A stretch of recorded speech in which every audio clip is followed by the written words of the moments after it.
वाला पार्ट सबका हो गया, रब कर दूं? ऑनलाइन क्लास इधर वाला रब कर दूं? बोलो। ओके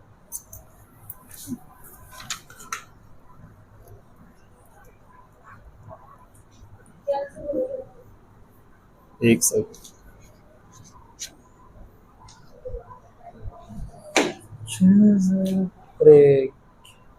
अच्छा ठीक है, अब हम करेंगे now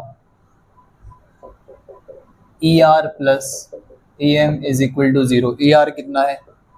18√3 10⁻³ upon L square. E M कितना है? 12 10⁻9 क्यू अपॉन एल स्क्वायर 0। ये निकालना है, इसको वहाँ भेज दो। 12 10⁻9 क्यू अपॉन एल स्क्वायर, ये प्लस का है, वहाँ देखिए किसका हो जाएगा? माइनस 18√3 10 की पावर 3 अपॉन एल स्क्वायर से एल स्क्वायर कैंसिल, 12 और 18 किसके टेबल में आते हैं, 6 दूनी 12 6 3 18, तो आ तो गया। क्यू कितना बना, और ये है 3 और ये बचा 6, तो -3√3 इंटू 10 की power -6 upon 2 coulomb is the right answer. हाँ जी बिल्कुल सही, गहरी सोच है आपके पास। आप ये भी कर सकते हो कि अगर आप 3 को 2 से काटना चाहो तो 1.5√3 10 की power -6, but point is it done. चलो भाई अगला, तो हमारे अननेसेसरी। अगला क्वेश्चन देखो भाई, अगला क्वेश्चन थोड़ा सा क्वेश्चन है बट इंटरेस्टिंग है। अगर किसी बॉडी पे a charge of -1 microcoulomb on a body represent, अगर किसी बॉडी पे -1 माइक्रोकूलम का चार्ज है तो इससे क्या पता लगता है। ऑप्शन है लॉस ऑफ 6.25 10 की पावर 12, इतने इलेक्ट्रॉन का लॉस हो गया। अगला है gain of this electron, gain of this electron loss. तो सबसे पहले समझना जरूरी है कि गेन होगा कि लॉस होगा। हाँ गेन, हाँ अमृत, ये तो सबको याद है, बताया था। अगर अरे यार नर्सरी में नहीं, सॉरी ज्यादा हो जाएगा, 9th क्लास, ये सोडियम का एटॉमिक नंबर क्या होता था, Z इज इक्वल टू 11, और अगर Na पॉजिटिव हो जाए तो Z इज इक्वल टू 10।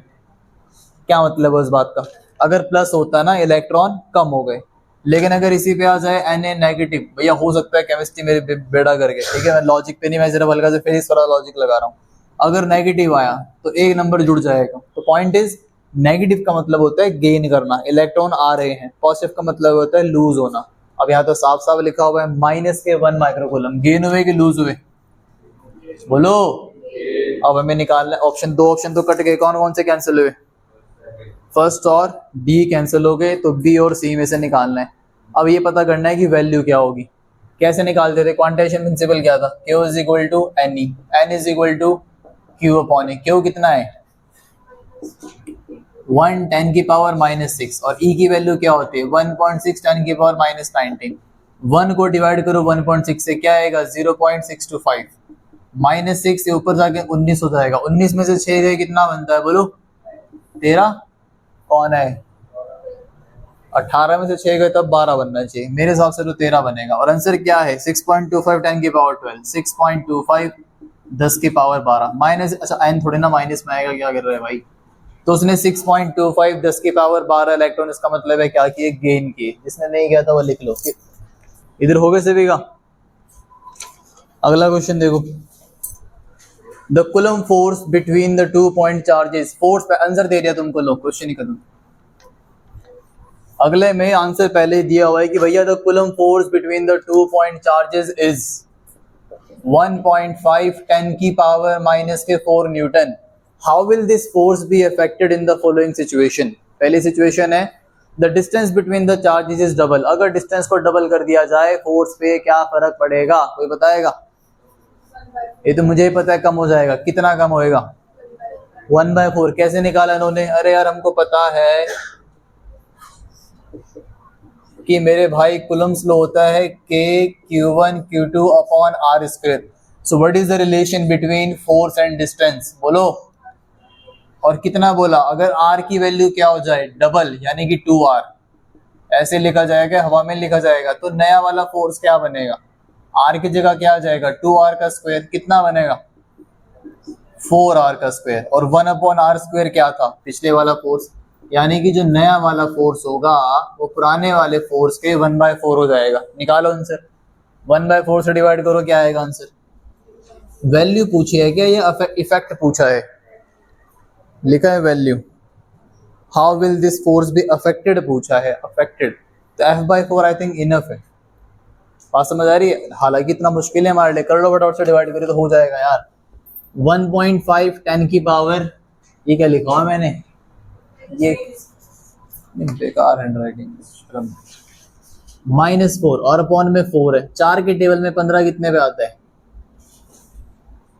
ये बनेगा 15/40, 5 दिए 15, 5 अट्ठे 40, 3 को अगर 8 से काटे कितने पे जाएगा 0.3 कैसे आ जाएगा भाई, 3 अट्ठे 24, 0 और 6 0, 6 0 8 7 56, और 5, 8 पंजे 40, 0.375 10 की पावर -4। स्टैंडर्ड फॉर्म में बताओ जरा, 3.75 10 की पावर कितने बनेगी?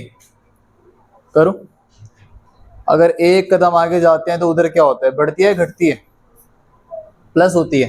तो -4 + 1 कितना होता है? -3। ये देख लेना भाई, भूल जाता हूँ मैं कभी कभी। करो। -5 है, -5 आना चाहिए ना यहाँ पे। क्यों? क्योंकि 375 अगर मैं करता हूँ -5, कौन था -5? ये मैं हमेशा भूल जाता हूँ, छोटी छोटी सी मैथ्स याद रखना पड़ेगा। राइट में जाते हुए पावर बढ़ानी पड़ती है, घटानी पड़ती है जैसे। अरे भाई समझ आया लास्ट में कैसे हुआ? आंसर निकाल लेते इसका आंसर। कितने बच्चों ने पहले से निकाला हुआ था? अथर्व, भव्या, अग्नि, तन्वी और कृतिका, और ऑनलाइन क्लास में वान्या। वेरी गुड आर्यन, शाबाश। अच्छा एक और पार्ट है क्या इसका? फोर्स पे क्या फर्क पड़ेगा? मैग्नीट्यूड ऑफ ईच, ये तो हो जाएगा, ये तुम करो। Magnitude of each charge is double but distance between the charges remain the same. Magnitude double हो गया। और देखो यहाँ फोर्स निकालना पंगा हो जाएगा, इसलिए इफेक्ट बताना सिर्फ काफी था। सिर्फ इफेक्ट बताओ क्या बनेगा, बात खत्म। हाँ, क्योंकि अब डिस्टेंस निकालने बैठेंगे फिर तो क्वेश्चन में ही रह गया।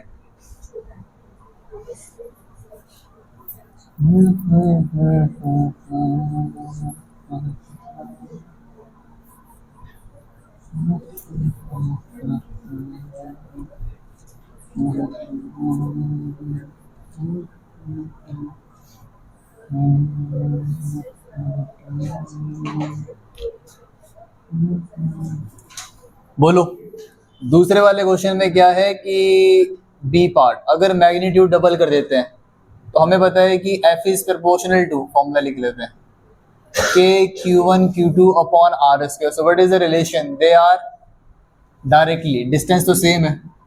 तो अगर Q1 भी कितना हो जाए 2Q1 और Q2 भी कितना हो जाए 2Q2, तो नया फोर्स क्या बनेगा? सर नया फोर्स बनेगा 2 times of Q1 2 times of Q2, तो नया फोर्स क्या बनेगा बोलो? 4 टाइम्स ऑफ Q1 Q2। सो नया वाला फोर्स पुराने वाले फोर्स के 4 गुना हो जाएगा। यहाँ नहीं हम सॉल्व करेंगे, फिर तो इसका मतलब है इसका आंसर यहाँ तो बिल्कुल सही था, फालतू में निकालने की जरूरत थी। ठीक है, तो ये दोनों की